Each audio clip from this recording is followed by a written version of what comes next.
চতুর্থ নম্বর হচ্ছে আপনার পেটটাকে হারাম খাদ্য থেকে হেফাজত রাখতে হবে। আজকে আমরা যেভাবে পরের হক খাওয়া শুরু করে দিছি, হারাম খাদ্য, কেউ চুরি করে খায়, কেউ ডাকাতি করে খায়, কেউ খেতে লাইল ঠিল্লা খায়, কেউ ওজনের মাপে কম দিয়া খায়, কেউ আবার বিচার করতে গিয়ে ঘুষ খায়, কেউ আবার সরকারি চেয়ারে বসে বসে লক্ষ লক্ষ টাকা ঘুষ খায়। আছে না নাই?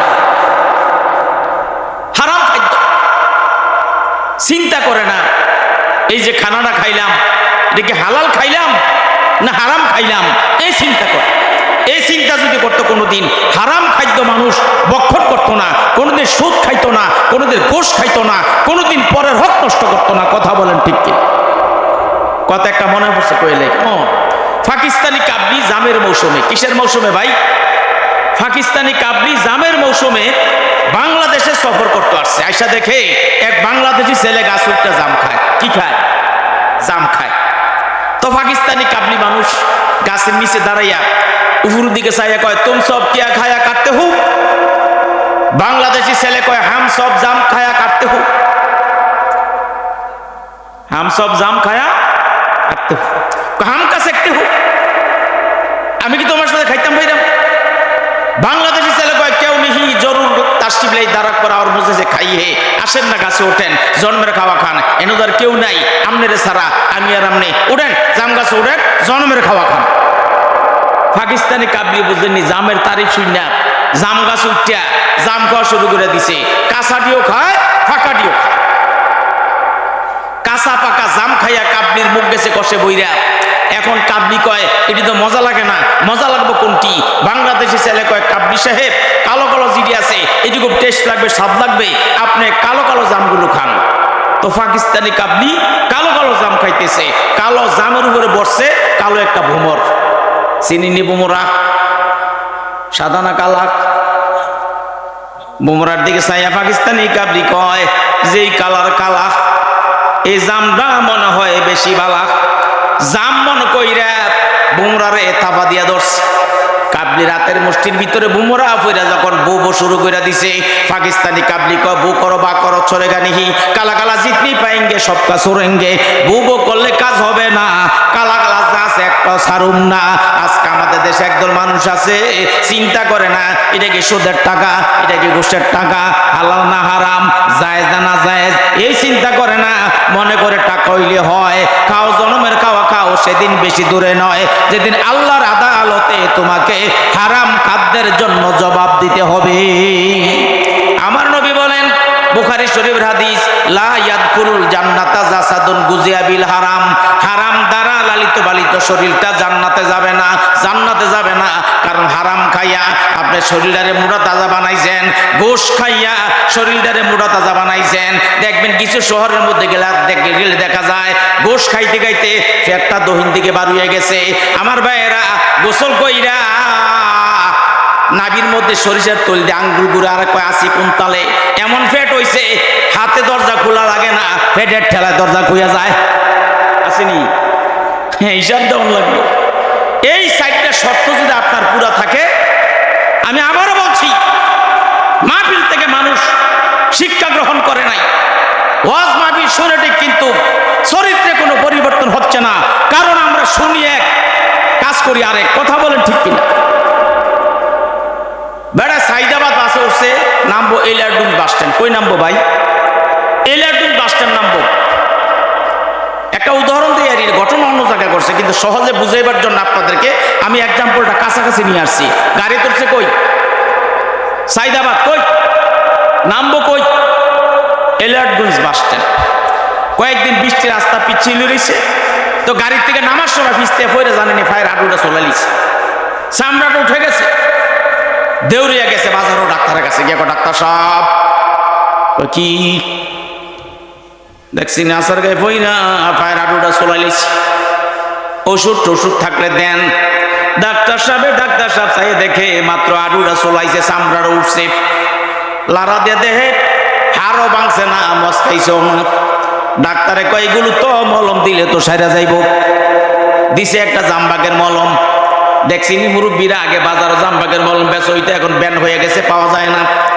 জামবাগের মলম দিয়া বলছে, যেখানে ব্যথা পাইছ সেখানে মালিশ করবা। এ আসিল বুকা সরল সোজা। হে মনে মনে কয় ডাক্তারে কইছে যেন ব্যথা পাইছি যেন মালিশ করতাম। আমি তো ব্যথা পাইছি Muradnagar bus stand, Muradnagar road bus stand, যেই জায়গা পিছতে পড়ছি এই জায়গা মলমের ডিব্বা লইয়া গেছে, গিয়া রাস্তার মধ্যে মালিশ করে আর কয় ডাক্তারে কইছে যেখানে ব্যথা পাইছি সেখানে মালিশ করতাম, যেন ব্যথা পাইছি যেন মালিশ করতাম। আপনারা বলেন তো ব্যথাটা পাইছিল কই? জোরে কোন, মালিশ করে কই? রাস্তার ব্যথা ভালো হইব। মালিশ করতে করতে মলমের ডিব্বা করছে কাইত, হে আইয়া পড়ছে বাইক। ফাও তো ভালো হয় না, পাওয়ারও ফুলছে।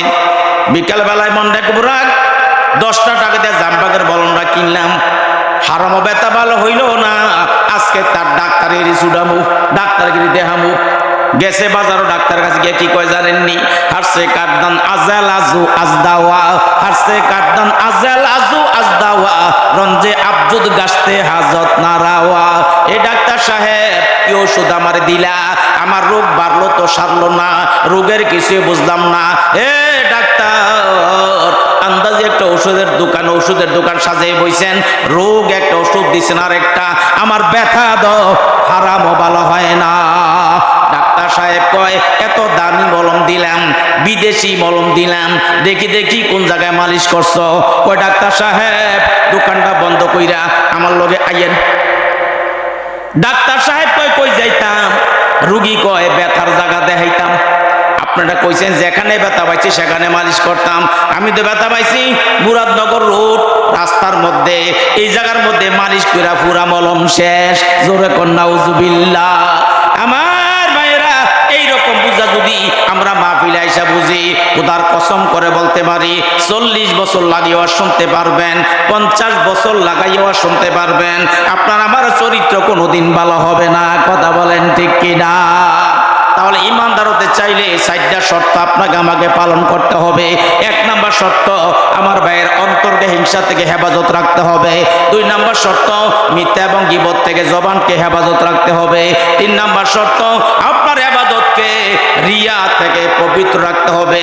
লোক দেখানো ইবাদত করা চলবে না, ইবাদত করবে একমাত্র আমার আল্লাহরে খুশি করার জন্য। 4 নাম্বার শর্ত হচ্ছে আপনার পেটকে হারাম খাদ্য থেকে হেফাজত রাখতে হবে। এই পেটের মধ্যে সুদের টাকা ঢুকানো যাবে না, ঘুষের টাকা ঢুকানো যাবে না, চুরি করা যাবে না, ডাকাতি করা যাবে না, সুদ খাওয়া যাবে না, ঘুষ খাওয়া যাবে না। হারাম খাদ্য থেকে যদি আপনি আপনার পেটকে কন্ট্রোল করতে পারেন, হেফাজত করতে পারেন, আপনি ইমানদার হতে পারলেন। আমার আল্লাহ বলেন ইয়া আইয়ুহাল্লাযিনা আমানু, যারা ঈমান আনছে। কি আনছে? জোরে কি আনছে? এই 4টা গুণ যার মধ্যে থাকবে সে ঈমান আনছে। এরপরে কয় কুতিবা আলাইকুমুস সিয়ামু কামা কুতিবা আলাল্লাযিনা মিন ক্বাবলিকুম। এ দুনিয়ার মানুষেরা, তোমাদের উপর রোজা ফরজ করা হয়েছে যেমনি ভাবে ফরজ করা হয়েছিল তোমাদের পূর্ববর্তী নবীদের অনুসারীদের উপরে, পূর্ববর্তী নবীদের উম্মতদের উপরে। এতে বোঝা গেল রে ভাই, রোজাটা শুধু আমাদের উপরে ফরজ না, হযরত আদম নবী থেকে শুরু করে ঈসা নবী পর্যন্ত যত নবী রাসূল দুনিয়া এসেছিল, যত নবী রাসূলের উম্মত দুনিয়াতে এসেছিল, সবার উপরে রোজা ফরজ ছিল। জোরে বলেন সুবহানাল্লাহ। কেন কেন আল্লাহ রোজাটা ফরজ করলেন? 3 নাম্বার আল্লাহ বলেন লাআল্লাকুম তাত্তাকুন, যেন তোমরা তাকওয়া অর্জন করতে পারো, আল্লাহর ভয় অন্তরে পয়দা করতে পারো, পরেজগারি অবলম্বন করতে পারো, খোদা বিরু হতে পারো, আল্লাহ হতে পারো, আল্লাহর ওলি হতে পারো। এই জন্য রোজাটা তোমাদের উপরে ফরজ করা হয়েছে। বুঝছেন কি লেগে রোজা ফরজ? আল্লাহর ভয় অন্তরে পয়দা করার জন্য। তাকওয়ার অর্থ হচ্ছে আল্লাহর ভয় অন্তরে পোষণ করে গুনাহ থেকে বেঁচে থাকা। এখন 1 মাস আপনার আল্লাহরে ডরাইছেন, আল্লাহরে ভয় করছেন, দিনের বেলা দরজা বাড়ি দিয়ে খাইলে কেউ দেখলইলেন, কিন্তু এমন ডরাইছেন আল্লাহরে, ইফতারের আর মাত্র 10 মিনিট বাকি। কয় মিনিট? আমাদের দেশের প্রধানমন্ত্রী এসে যদি কয় আমি হুকুম দিলাম রোজাটা ভাঙ্গালাম, ইফতারটা কইরালাম, 1 লাখ টাকা ভাবি কত? ওই লোকটা কইব মিয়া প্রধানমন্ত্রী তুমি কেন, তোমার বাবাই যদি আসে তাও আমি আল্লাহর হুকুম ছাড়া আমি রোজা নষ্ট করব না। আল্লাহর হুকুমে সেহারি খাইছি, আল্লাহর হুকুমে রোজা রাখছি, আল্লাহর হুকুমে ইফতারি করব। তুমি 1 লাখ টাকা কেন 1 কোটি টাকা দিলেও তো আমি আল্লাহর হুকুম অমান্য করতে পারবো না। জোরে বলেন সুবহানাল্লাহ। এটি আল্লাহর ভয়। আল্লাহর ভয় যদি আপনার ভিতরে ঢুকে যায়, আল্লাহ পাক আপনার দাম বাড়িয়ে দিবেন। ইন্না আকরামাকুম ইনদাল্লাহি আতকাকুম। ওই লোক আল্লাহর কাছে বেশি দামি, ওই লোক আল্লাহর কাছে বেশি সম্মানিত যে আল্লাহকে ভয় করে, যার মধ্যে তাকওয়া আছে।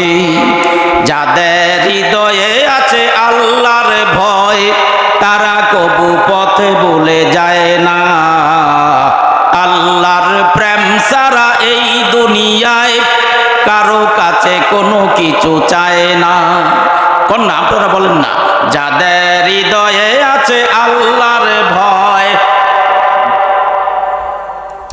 যাদের হৃদয়ে আছে আল্লাহর ভয়, তারা কবু পথে ভুলে যায় না। আল্লাহর প্রেম ছাড়া এই দুনিয়ায় কারো কাছে কোনো কিছু চায় না। রাতের আধারে যারা সিজদাতে রয়, দু চোখের অশ্রুতে নদী যেন বয়। ছলনার হাতে চানি যতই আসুক, ছলনার হাতে চানি যতই আসুক, পিছনে ফিরেও তাকায় না।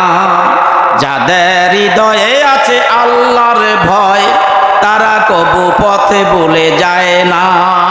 আল্লাহর ভয় অন্তরে থাকলে কোনোদিন লোকটা পথভ্রষ্ট হয় না, কোনোদিন লোকটা গুমরাই হয় না। ইসলামের সঠিক রাস্তার মধ্যে লোকটা থাকে। আমার ভাইয়েরা, এই রমজান মাসের 1 মাস রোজা রেখে তারাবির নামাজ পড়ে আমরা এই শিক্ষাটা গ্রহণ করব। আল্লাহর ভয় অন্তরে পয়দা করেছি, আল্লাহর এই ভয়টা আমরা বাকি 11 মাস ধরে রাখবো, সারা জীবন ধরে রাখবো। সবসময় আল্লাহরে ভয় করে চলবো। কোন আমি উদ্দেশ্য হচ্ছে ভয়। বাচ্চা ছেলে, নাম আব্দুর রহিম। কি নাম? আব্দুর রহিম। পাতলা পায়খানা শুরু হয়েছে, ছোট বাচ্চা, 7-8 বছর বয়স। তো গেছে বাজারও ডাক্তারের কাছে, ডাক্তার সাহেব আমার ছেলেটা পাতলা পায়খানা করতে করতে শরীরটা দুর্বল হয়ে গেছে, একটু ওষুধ টষুধ থাকলে দেন। তো ডাক্তার সাহেবের 10টা ক্যাপসুল দিয়েছি, ইমোটিল ক্যাপসুল। কি ক্যাপসুল? ইমোটিল ক্যাপসুল দিয়া বলছে এখন একটা খাওয়াইবা, 6 ঘন্টা পর আরেকটা, এরপরে এইভাবে ডেলি 3টা করে খাওয়াইবা, তোমার পোলার পাতলা পায়খানা বন্ধ হয়ে যাবে। তো বাড়িতে আইসা বাবা ডাক দিছে, আব্দুর রহিম এদিকে আয়।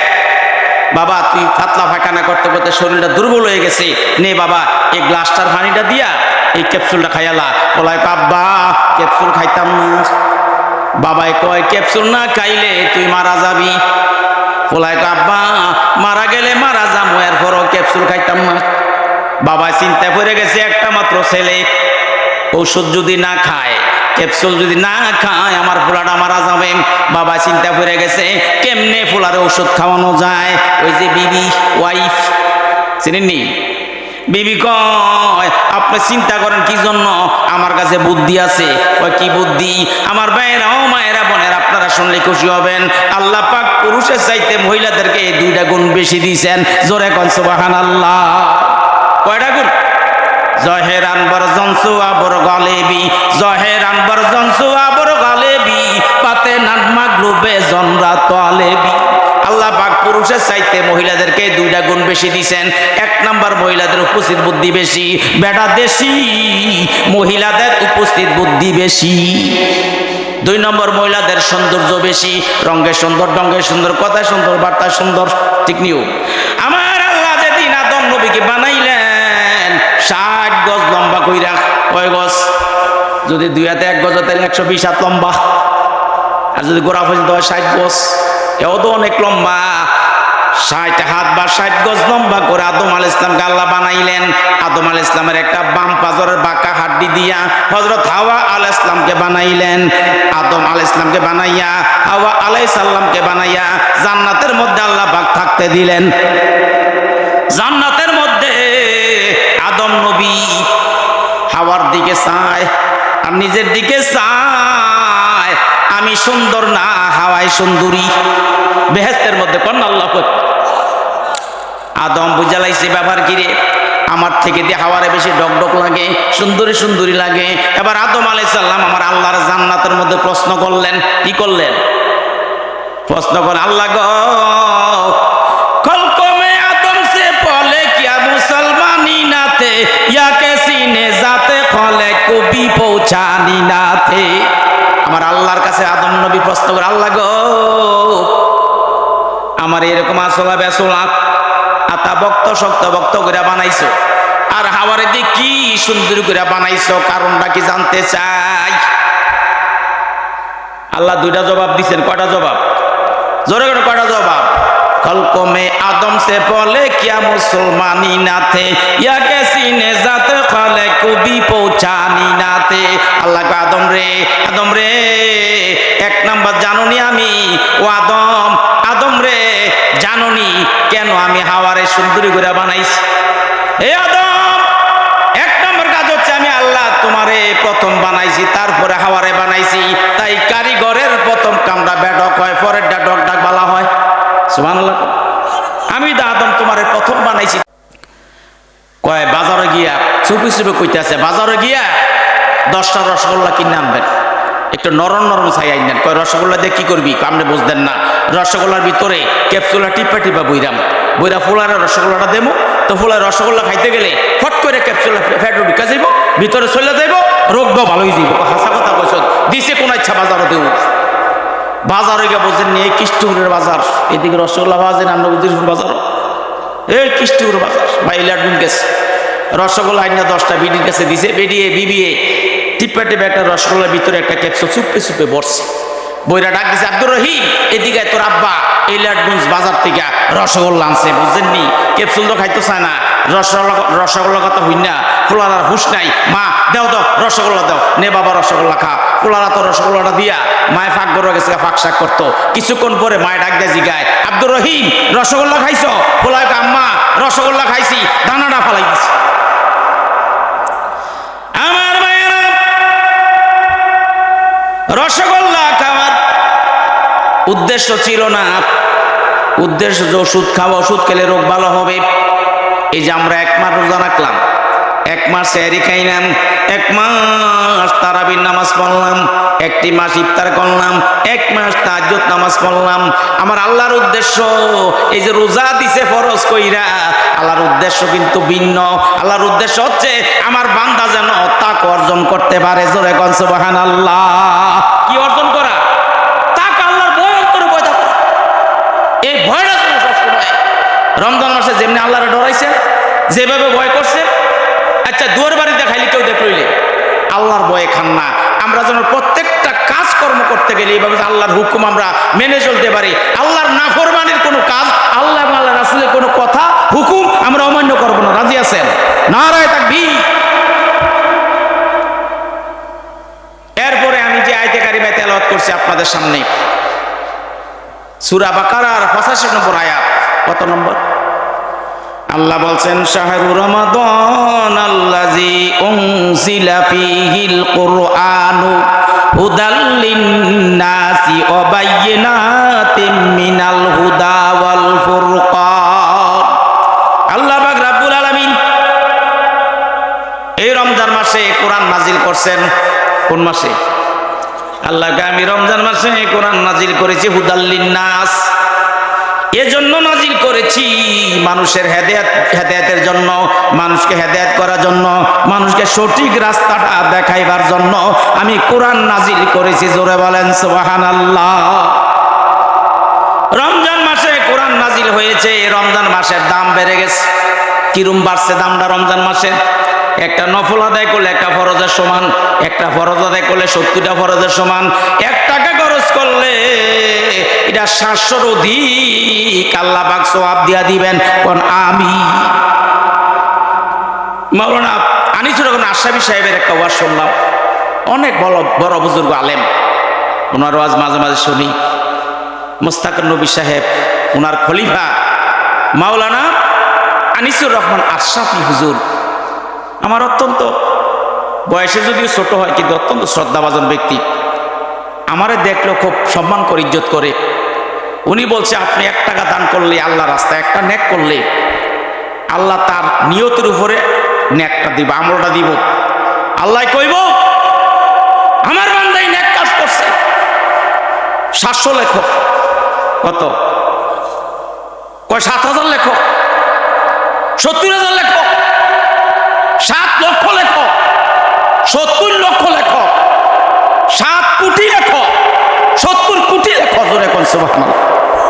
মানে যার যত সুন্দর নিয়ত থাকবো, ইখলাস থাকবো, তত বেশি আমল তার আমল না, তত বেশি নেক তার আমল নামা লেখা হবে। জোরে কোন আল্লাহু আকবার।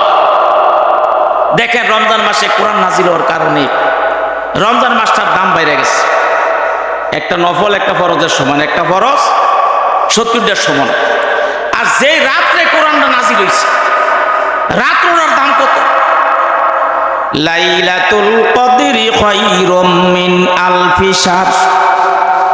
1000 মাসের চাইতে লাইলাতুল কদর হচ্ছে 1000 মাসের চাইতে দামি, উৎকৃষ্ট। জোরে কোন সুবহানাল্লাহ।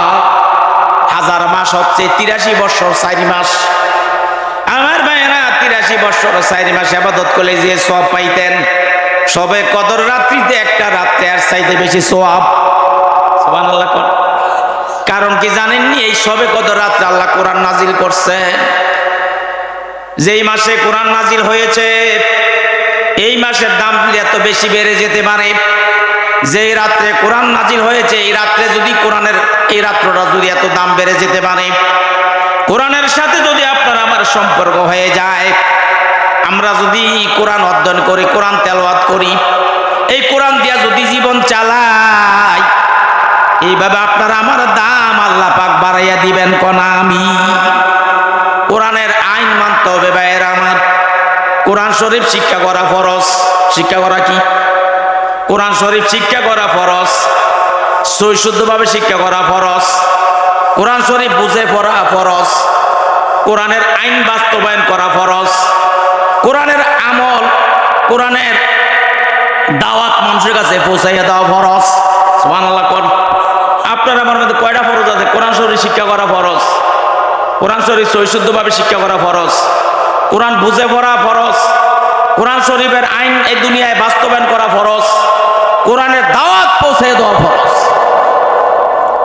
আমার ভাইয়েরা, আজকে ঘরে ঘরে কোরআন শরীফ তেলাওয়াত উঠে গেছে। আগের দিনে দেখতাম ঘুম থেকে উঠলে চাচার ঘরে, জ্যাঠার ঘরে, আশেপাশের ঘরে ফজর নামাজ পড়া যখন পাড়ায় হাঁটতে যাইতাম, দেখতাম আশেপাশে চাচার ঘরে, জ্যাঠার ঘরে কোরআন শরীফের তেলাওয়াতের আওয়াজ। ঠিক কিনা? এখন আসেনি? এখন দেখা যায় গান বাজনার আওয়াজ, মোবাইলের মাধ্যমে গান, টিভির মাধ্যমে গান, শুধু গান আর গান। এরে বান্দা, যেই ঘরের মধ্যে কোরআন শরীফ তেলাওয়াত করা হয় এই ঘরটার মধ্যে আল্লাহর রহমত নাজিল হয়।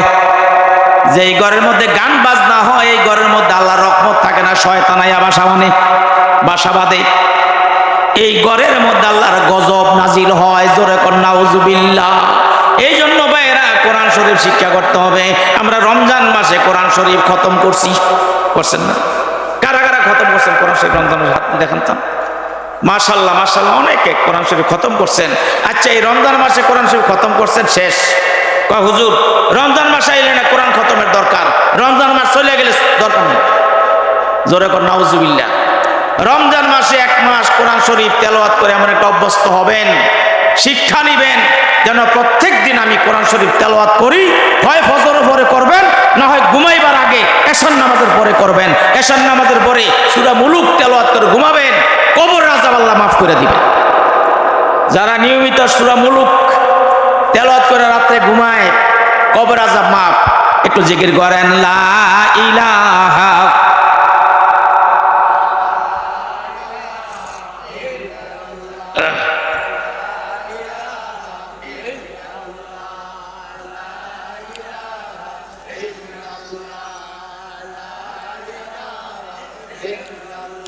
মাশাআল্লাহ লা ইলাহা।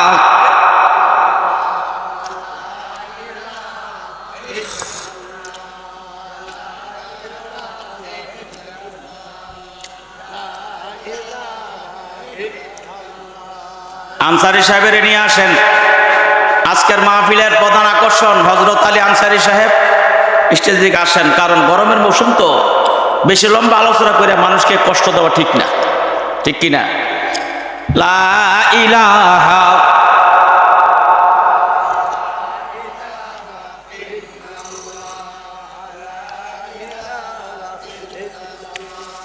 লা ইলাহা ইল্লাল্লাহু সাল্লাল্লাহু আলাইহি ওয়াসাল্লাম। আর ভাইরা, এই কোরআন শরীফ সবসময় তেলাওয়াত করবেন, রাজি আছি? কোরআন শরীফ আপনাকে কবর আযাব থেকে বাঁচাবে, হাসর ময়দানে মাথার উপরে এসে ছায়া প্রদান করবে। এই কোরআন আপনাকে সুপারিশ করে জান্নাতে পৌঁছাইয়া দিবে। কোরআন বলবে, আল্লাহ আল্লাহ গো, তোমার বান্দারে রাত্রে আরামের ঘুম হারাম করে দিয়া কোরআন শরীফ তেলাওয়াত করাইছি, তোমার বান্দাকে আমি ঘুমাইতে দেই নাই। রাত্রে জাগ্রত থাকিয়া থাকিয়া কোরআন শরীফ তেলাওয়াত করছে। আল্লাহ গো, আমার সুপারিশে বান্দার জন্য তুমি কবুল করো। কোরআন আপনাকে সুপারিশ করে জান্নাতে নিয়ে যাবে। রোজা আপনাকে সুপারিশ করে জান্নাতে নিয়ে যাবে। রোজা বলবে, আল্লাহ তোমার বান্দাকে শোবে সাদেক থেকে শুরু করে সূর্য অস্ত যাওয়া পূর্ব পর্যন্ত, অস্ত যাওয়া পর্যন্ত যাবতীয় পানাহার যৌন সম্ভোগ থেকে আমি বিরত রেখেছি। আল্লাহ এ বান্দার সুপারিশ, আল্লাহ তুমি আমার সুপারিশ বান্দার জন্য কবুল করো। জোরে কোন সুবহানাল্লাহ। এই কোরআন আপনাকে সুপারিশ করে জান্নাতে নিয়ে যাবে। এই কোরআন শরীফ তেলাওয়াত করার দরকার আছে নাই? কোরআন শরীফ শিক্ষা করার দরকার আছে না নাই? আল্লাহর কোরআন শিক্ষা করো, নবীর হাদিস মানো, নোবেল নাটক ছেড়ে দিয়ে কোরআন হাদিস জানো। আল্লাহর কোরআন শিক্ষা করো, নবীর হাদিস মানো, নোবেল নাটক ছেড়ে দিয়ে কোরআন হাদিস জানো। যার সিনাতে আছে কোরআন নাই কো তার ডর, কোরআন সারা হৃদয় খানি শয়তানের ওই ঘর। কোরআন মোদের মাথার মুকুট, কোরআন মোদের মূল, খোদার কোরআন ছেড়ো না ভাই হারাবে দুকুল। ফুরিবে সবই থাকবে কোরআন করবে সাফায়াত, আখের দিনে কোরআন তোমায় পৌঁছাবে জান্নাত, আখের দিনে কোরআন তোমায় পৌঁছাবে জান্নাত। জোরে জোরে বলেন সুবহানাল্লাহ। আমার মায়েরা, হাদিসের মধ্যে আছে আপনারা যদি 5টা কাজ করতে পারেন, 5টা আমল করতে পারেন, কয়টা? জোরে কোন কয়টা? 5টা আমল করতে পারলে আপনাদের জন্য জান্নাতের দরজা খোলা থাকবে। সুবহানাল্লাহ কর। জান্নাত আপনার আমার জন্য অপেক্ষা করবে। 1 নম্বরে তালিউল কোরআন, কোরআন শরীফ তেলাওয়াতকারী। যেই ব্যক্তি বেশি বেশি কোরআন শরীফ তেলাওয়াত করবে, কোরআন অধ্যয়ন করবে, আল্লাহর বেহেশত তার জন্য অপেক্ষা করবে। জোরে কোন সুবহানাল্লাহ। যেই কোরআন আপনাকে জাহান্নামের আযাব থেকে বাঁচাবে, যেই কোরআন আপনাকে জান্নাতে পৌঁছে দিবে। নাস্তিক মুরতাদ আমাদের দেশে আছে, কোরআনের বিরুদ্ধে কথা বলে, হাদিসের বিরুদ্ধে কথা বলে, কয় 1400 বছর কোরআন পুরান হয়ে গেছে, পরিবর্তন করা লাগবে। আর জোরে কোন নাউজুবিল্লাহ। যে নাস্তিক বলল কোরআন পুরান হয়ে গেছে, পরিবর্তন করা লাগবে, এই নাস্তিকরে পরিবর্তন করা লাগবে না, কোরআনে পরিবর্তন করা লাগবে।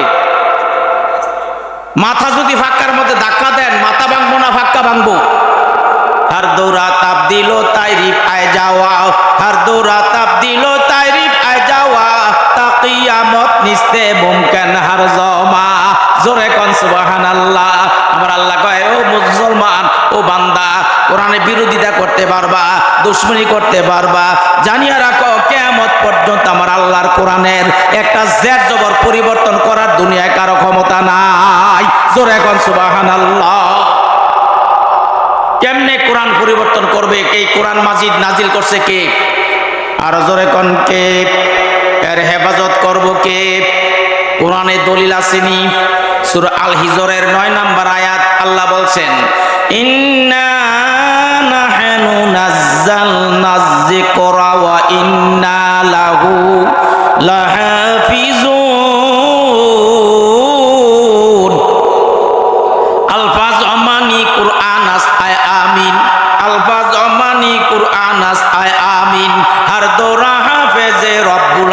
আলামিন। আল্লাহ রাব্বুল আলামিন বলেন আমি নিজে এই কোরআন নাজিল করেছি, এর হেফাজতের দায়িত্ব আমার আল্লাহর হাতে নিয়েছি। জোরে কোন সুবহানাল্লাহ।